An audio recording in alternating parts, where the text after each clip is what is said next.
Hello, my name is Dr. Tshaka Cunningham, and I'm the co-founder and director of research and development for Polaris Genomics. I'm also the chief science officer for Authority Biosciences and the executive director of the Faith-Based Genetic Research Institute.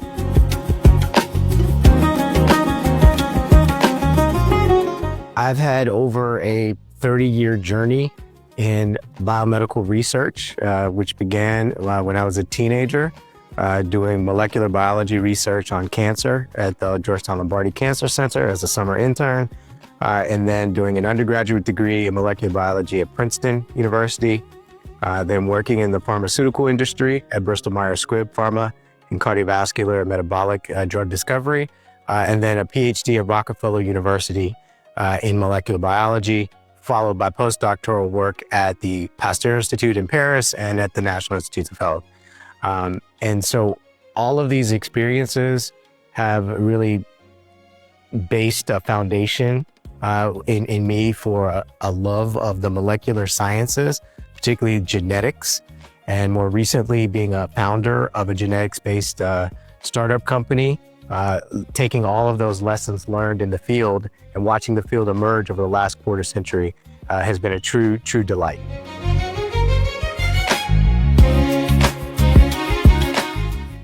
I think the landscape for rare diseases has changed dramatically over the last several decades as we've improved the technology that allows us to identify rare diseases, particularly genetic sequencing technology, which allows us to find those rare genetic variants that lead to disease in individuals. And so I think that's going to continue to advance at rapid pace, particularly with the advent of AI and machine learning that helps us to review reams of genetic information to see what those rare disease variants are in the populations and get to treatments that are even individualized. I think the field is going to be transformed in the next several decades with our capacity to edit these rare genetic mutations that cause disease, edit them into non-disease causing variants of those genes. So that's going to be very exciting to see. There have been some recent examples of that. The baby KJ from the Children's Hospital in Pennsylvania, who had a rare genetic disorder that was corrected using gene editing. So I think that personalized gene editing treatment method will be very useful for many, many rare disease patients in the future.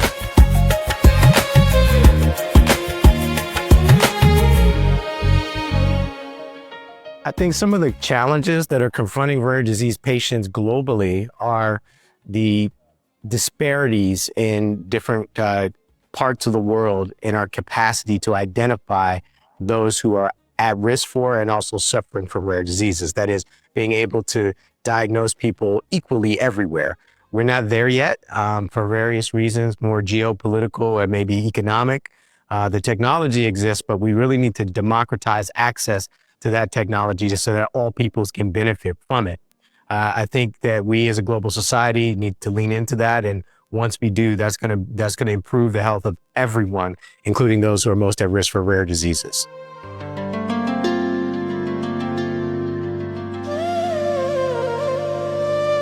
I'm looking forward to participating in the Bridging Rare Summit this year and to hear all of the insightful comments from all of the speakers, to look at the strategies that emerge from the summit. I think it's an important and vital gathering for the rare disease community, specifically as it relates to India and the United States, to help us tackle these longstanding global challenges that rare disease presents. I've heard some numbers that rare disease accounts for over $1 trillion of economic pain for everyone, not to mention the medical suffering that's concomitant with that. So we really need to find new ways to address it locally and globally. And I think the Bridging US Rare Summit helps us to strategize and get those ideas from the leading experts in the field out there.